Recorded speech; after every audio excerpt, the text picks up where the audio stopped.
bahasa hadisnya, qala Nabi SAW ya, kullu mauludin yuladu 'alal fitrah fa'abawahu aw yuhawwaduni aw yunasarani aw yumajjasani, ya kan? Kata Nabi SAW, setiap anak itu ya terlahir di atas fitrah, maknanya Islam, natural disposition, ya, the right fitrah. Kalau saya selalu sedih gitu, oh ya alhamdulillah saya selalu ingat ibu saya yang selalu menjaga saya gitu kan, karena beliau selalu ada.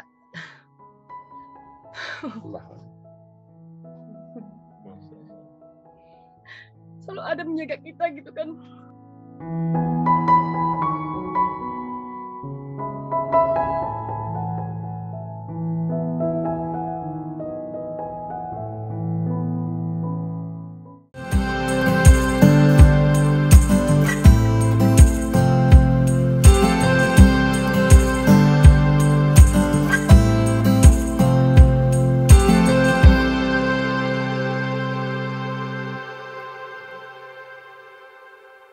Visi seorang muslim itu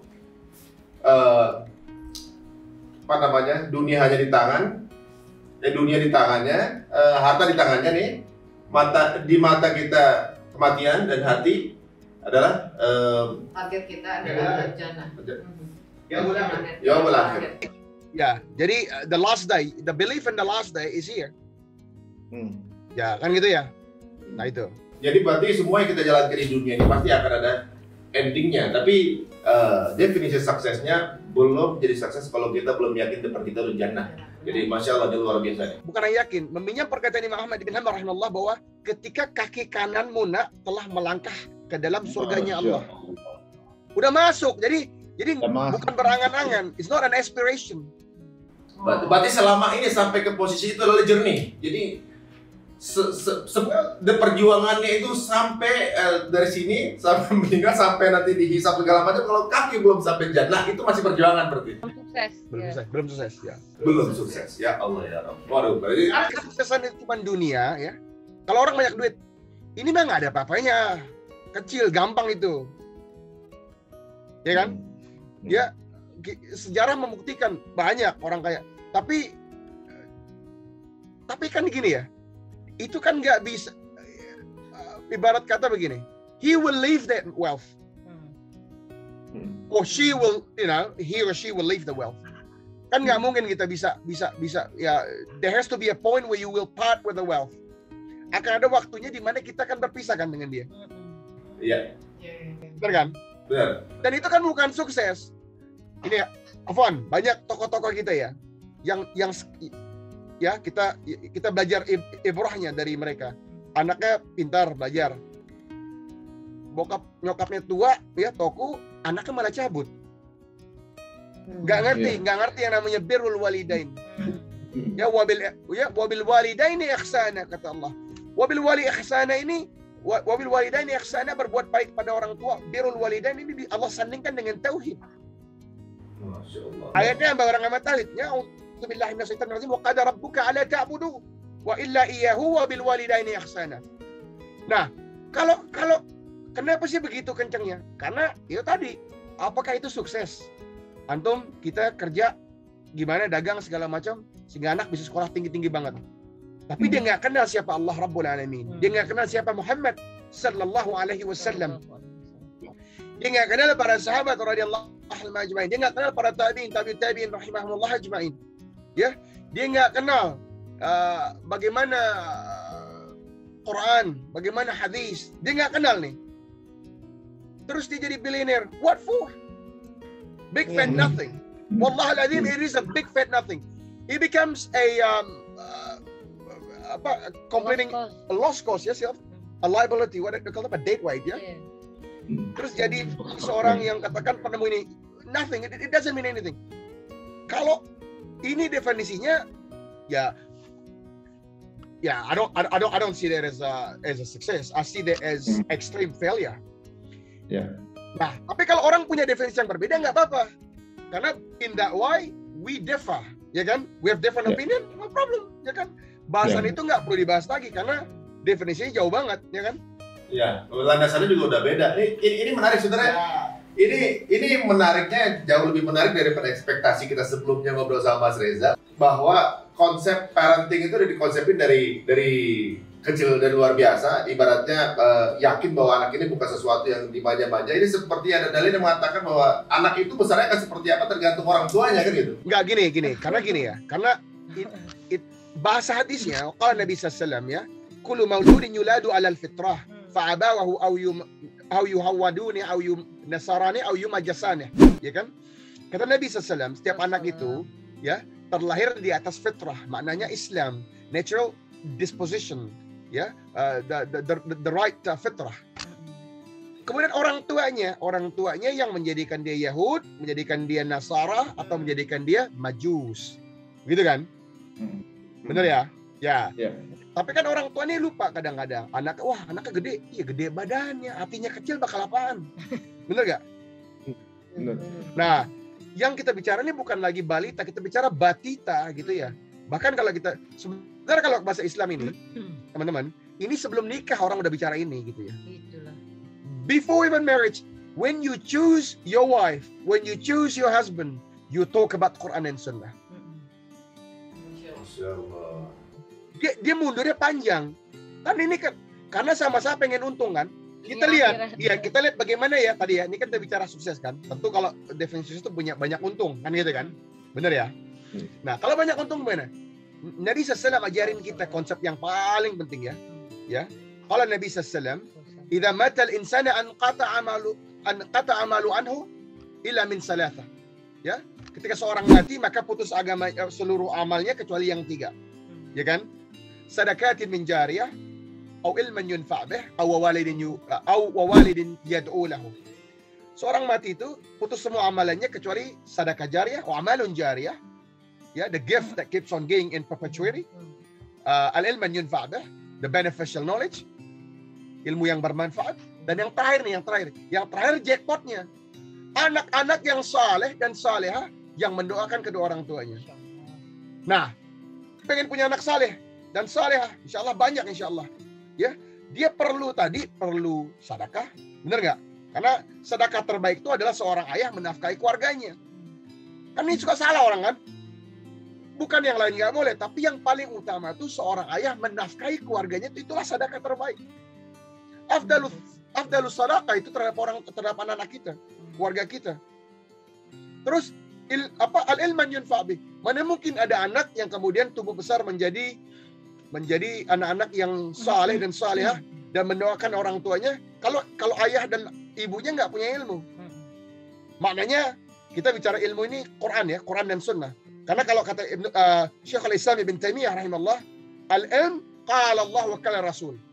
Kata Syekhul Islam Ibn Taimiyah rahimahullah, ilmu itu qala Allah wa qala Rasul. Jadi nggak usah ngarang, nggak usah, wah Anda punya S3 antum 10 juga sama kita S3 kan gitu ya pada dasarnya. Nggak ngaruh.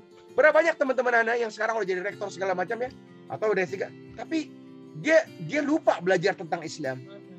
Sungguh itu kerugian, khasarah. Benar gak? Nah, maka kita katakan wa walidin salihin yad'u lahu, ini jackpotnya. Karena kalau dapat anak yang saleh dan salehah dan mendoakan kedua orang tuanya, baru kita katakan ini ada untung nih, ini baru investasi.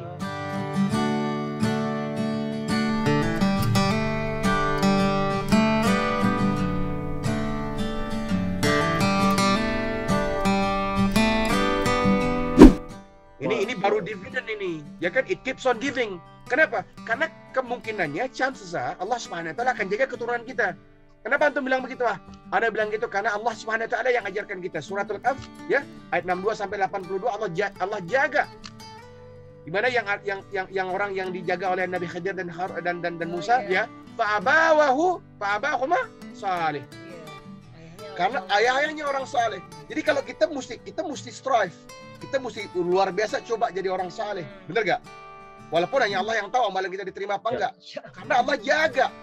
Jangankan harta kita, keturunan kita ke depannya Allah jaga. Masya Allah. Dipantaskan berarti ya sama Allah untuk kita. Jadi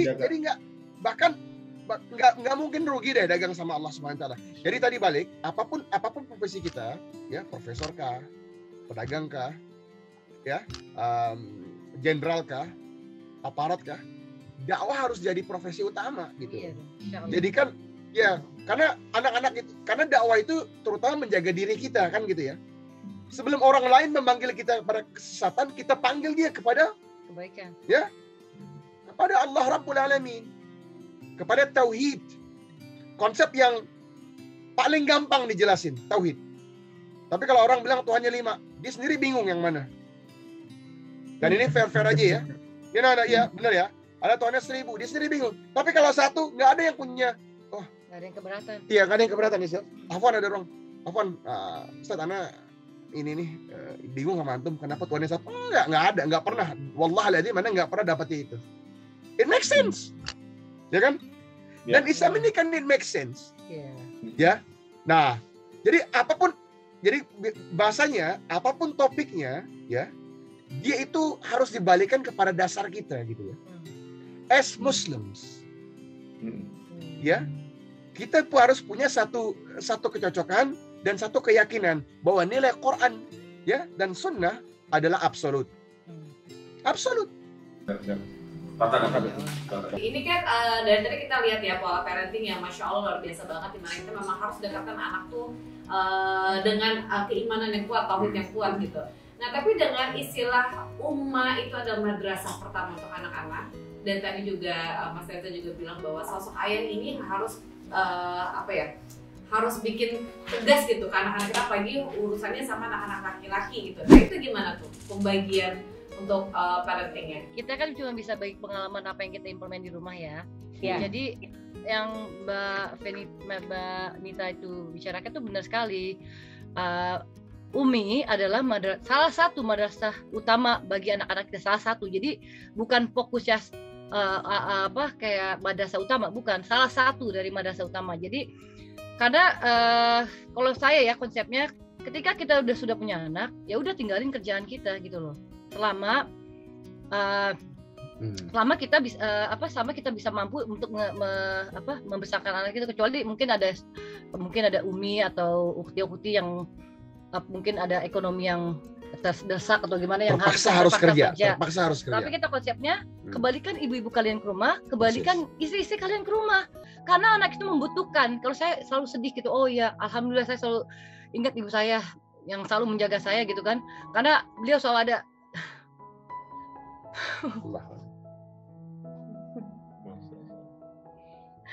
Selalu ada menjaga kita gitu kan.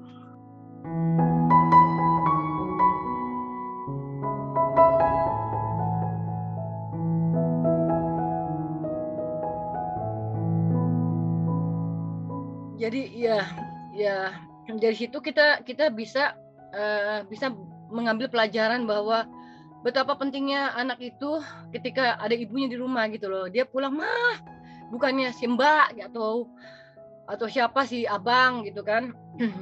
Jadi ajaran kalau di rumah kami itu yang kami ajarkan dari awal itu adalah tauhid ya. Jadi tauhid, dan kedua yang penting di lingkungan keluarga kami adalah akhlak. Karena keakhlak itu adalah universal currency ya. Kalau kita mempunyai akhlak yang baik, kan berarti it's universal currency, dimanapun kita akan diterima ya kan. Istilah kalau seseorang yang menghafal Quran ya kan, tapi akhlaknya nggak baik, itu kan kayak jeruk yang asem kan, wangi, iya baca Quran tapi kayak makan tuh kayak asem gitu, nggak enak gitu loh. Jadi yang selalu saya drill itu ya nak, pokoknya ketika bagi saya ya, maksudnya sukses di dalam diri saya, maksudnya tadi kan Reza bilang sukses akhirat, tapi itu didetermine bagaimana anak kita berperilaku. Bagi saya sukses itu anak itu kita tanamkan adalah ketika dia bisa mandiri sholat tanpa dibilangin sama orang tuanya. Ya kan, itu bagi saya itu sukses. Jadi insya Allah kalau kita ingin menghasilkan anak-anak yang pejuang, yang bertanggung jawab, yang terutama berilmu, di rumah dulu kita ajarkan dia melalui tauhid dan akhlak itu. Saya nggak pernah capek-capek deh untuk nggak pernah bosan untuk mengutarakan itu dari tauhid dan akhlak. Karena tauhid itu kan panjang sekali kan bahasannya kan. Dimulai dari environment-nya di rumah, mungkin dari kecil tuh gambar-gambar yang di rumah tuh, kalau misalnya ada gambar-gambar anatomi tuh ya kan. Kan biasanya tuh telanjang atau nggak kelihatan ya, pokoknya dibajuin tuh. Kita buat Islam lingkungan yang Islami sendiri gitu kalau di rumah. Kedua, diajarkan dia alif batasa dulu, jadikan Islam sebagai pedoman kita gitu. Mm-mm. Kompasnya Islam gitu. Jadi jangan orang katain, "Oh ini ABC loh." Mm-mm. Wallahualadzi, "Oh ini dengaran musik." Enggak Ya. gitu loh. Enggak pernah ada scholars atau ulama yang jadi pintar baca Quran, dia musisi itu enggak jadi tuh. Iya.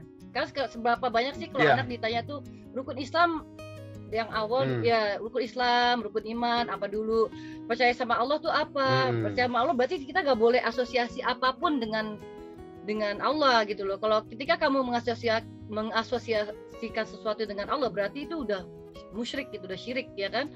Itu dulu kita tanamkan siapa nabimu, siapa malaikat yang ada di dalam rukun Islam dan rukun iman itu ya kan? Ya, pokoknya kalau dia udah ada konsep tauhidnya udah bisa, insya Allah dia kalau di luar dia mengerti gitu. Oh, mami itu nggak benar ya. Apalagi kita kan di lingkungan yang non muslim ya. Jadi ketika dia keluar rumah, dia udah bisa. Oh ya, mam, that doesn't sound right ya, mam. Kalau dia misalnya he's believing in other thing than Allah, iya, itulah mana. Makanya dia kecil kita ada trainingnya. Oh, dia kecil udah training kita berdakwah gitu loh. Oh, berdakwah sampaikan. Kita ajak. Jadi anak-anak itu anak ajak. Anak kalau jalan ya kita dakwah gitu ya, ikut semua. Yang laki dan yang perempuan. Jadi kita nggak bedain anak laki sama perempuan gitu loh. Karena untuk urusan dakwah ini kita bawa semua kita. Ibu-ibu anak aja najak gitu ya. Itu kita ajak semua gitu. Jadi dia gini, anak-anak itu kan dia kan lihat kan. Ketika dia ngelihat kita jalannya sibuknya kemana sih? Anak kecil 5 tahun tahu. Dia tahu bapaknya tuh cari makan gimana dia tahu. Ya, bohong kalau dia nggak tahu. Dia mungkin nggak ngomong aja kali, gitu kan ya. Umur 10, umur game. Nah, ketika dia tahu, nah ini gini, kenapa begini, nak? Nah, apalagi kayak di negeri-negeri kayak begini. Anak-anak aja, apalagi kalau kita di sini kan, kalau apalagi musim winter ya, musim dingin itu, subuhnya baru jam 7 dan 12.30 itu zuhur. Asar 2.45, jam 5 lewat dikit udah maghrib, jam 6.20-an itu udah isya. Jadi waktu pendek banget. Kan kita kejar-kejaran sholat kan. Nah itu, jadi kita kalau kayak di Indo kan banyak musala, banyak masjid. Jadi kalau di sini kita anak tuh harus diajarin pede gitu ya. Di tengah town center, town hall, Omar, iqamah Omar, Talha, iqamah nak. Kencengin kalau bisa, gitu kan. Masya Allah. Gitu kan. Jadi kita memang nggak kita ajak ke tempat tertepi, enggak. Di rugby field, tempat main bola, tempat apa, di gun club, lagi nembak, lagi segala macam. Oke Omar, iqamah Omar. Gitu kan.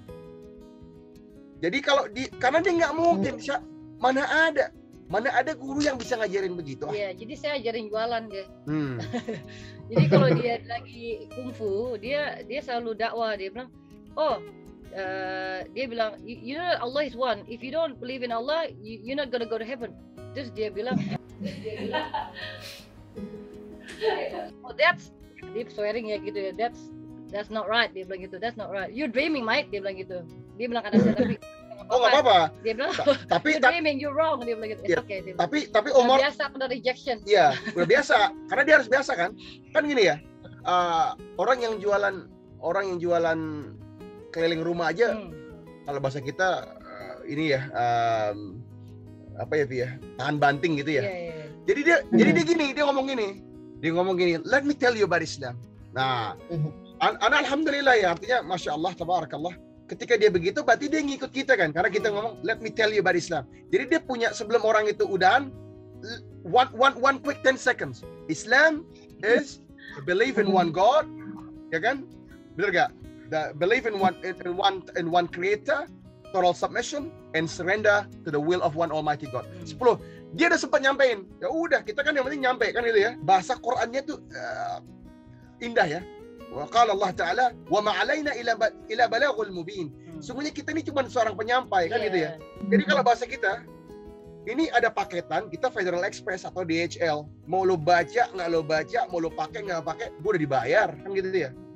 Masya Allah, ini banyak poin yang luar biasa ya. Berarti ini Bang pasti di sana diajarkan betul-betul itu punya integritas ya. Jadi kita juga mendrill, kita memprogram anak misalnya gini, yang perempuan ya jadi perempuan, yang laki-laki ya jadi laki-laki gitu loh. Ya laki-laki ya nggak main sama boneka, nah itu nggak main sama boneka, nggak boleh kunci-kunci rambut juga.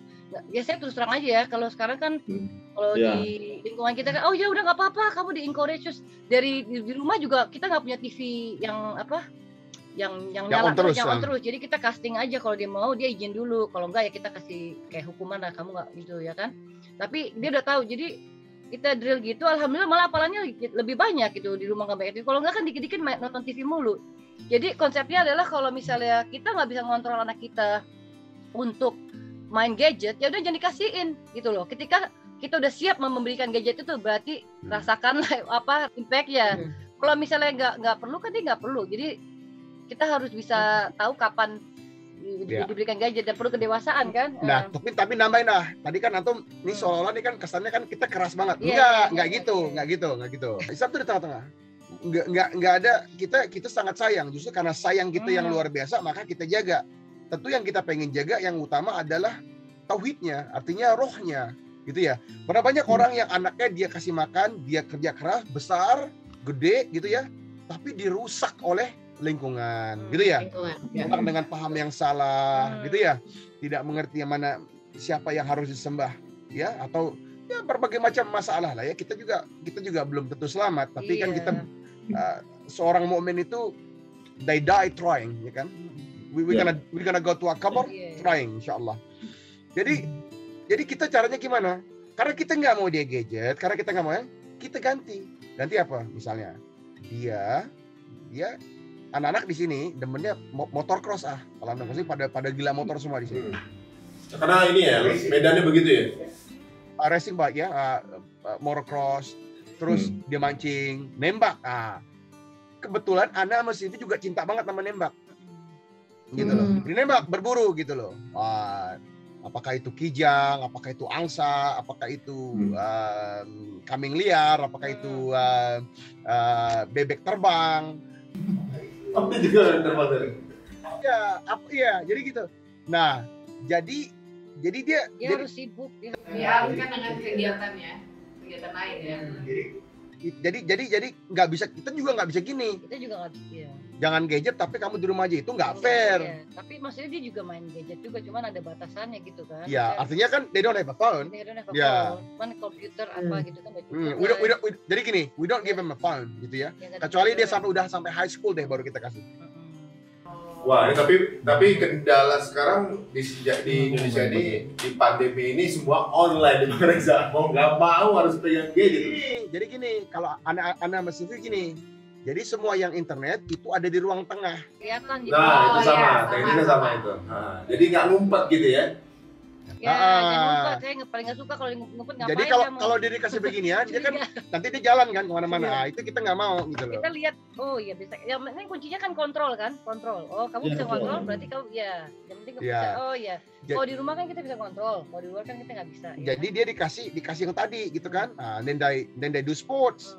Misalnya kalau kita anak-anak nih, ya Anda juga orang tua yang punya pandangan bahwa bela diri itu wajib atas keluarga Anda gitu ya, wajib. Wallahualam gitu ya. Jadi mau laki mau perempuan mesti bisa tarung, itu pandangan Anda gitu ya. Ini kita nggak mengatakan setiap ayah punya pandangan beda-beda, tapi pandangan Anda kita harus bisa tarung gitu kan. Sama, dia habis tembak, kumpulin senjata. Nah ini alhamdulillah NZ ini negara yang mana kita inilah ya, di Indo kita nggak bisa bilang ini kenapa, karena senjata nggak bisa diizinin, susah lah ataupun kalau bisa kan gitu ya.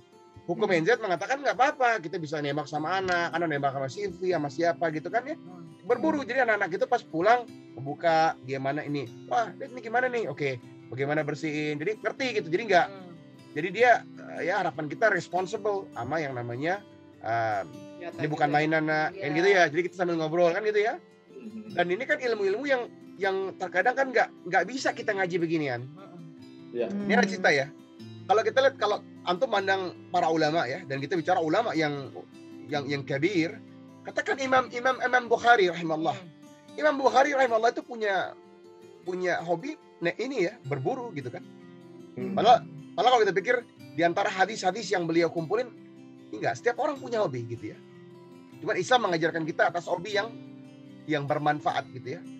Yang mengasah yang mengasah physical being gitu kan, artinya anak jadi sehat, jadi kuat gitu kan, biasa mikul kan gitu kan. Kalau dapat gitu kan, tapi kan dia nggak ngerasa mikul. Kalau ada anak kecil nih atau dapat angsa yang 20 kilo, 30 kilo dia bawa, dia seneng, dia ketawa. Happy dia. Iya, dapat misalnya Iya. kijang. Dia dia jadi jadi semangat itu kan. Nah, dengan dia akan cerita gitu kan bahwa dia dapat barang ini sama bokapnya kan begitu, Iya. bener gak? Itu tuh yang bakal jadi kenangan banget itu buat anak-anak. Iya, kan gitu ya. Jadi kita bayangkan, jadi itu yang kita coba bayangkan bahwa anak-anak itu begitu gitu loh. Jadi ketika dia yang utama tuh adalah bukan tadi kan kita sedikit bicara tentang al-madrasatul ula Yeah. gitu kan ya. Itu sebenarnya bukan madrasah pertama. Makna hadis itu kalau kita bicara syarah dari hadis itu adalah ibu itu adalah madrasah, salah satu madrasah terutama artinya yang priority places of learning kan begitu kan. Itu bukan pertama. Kalau pertama nih terkesan bisa kedua, bisa ketiga, tapi dia yang utama gitu ya. Nah, itulah untung gitu ya. Itu yang kita katakan sebagai you are being fortunate, profit gitu kan ya, dividend. Dan anak-anaknya ini kan punya nilai dividen yang luar biasa. Kenapa dia punya dividen yang luar biasa? Karena satu generasi kita ajarkan anak-anak keturunannya ila yaumiddin, kita punya dividennya kan. Dividennya kan nggak kepotong di situ. Dia ngajarin cucunya, ngajarin generasi kita. Ini awalnya dari kita gitu kan. Maka poin tadinya adalah jangan sampai Quran itu dan hadis itu semuanya orang doang yang kita ajarin, yang kita suruh ngajarin anak. Kemana abahnya? Bener gak? Ibunya mana? Iya, betul. Karena itu yang paling untung. Iya. Kebayang nggak kita ngajarin dia, katakan Al-Fatihah, ya, dia baca, dia bilang ini dari abang ana nih, dia ngajarin anaknya ngajarin anaknya, bener kan? Terus. Ini kayaknya anak saya mau ulang lagi Al-Fatihahnya nih, diajarin ulangnya kalau nggak, biar Berarti kamu udah muslim, kamu mau bersyahadat? Iya, saya mau bersyahadat.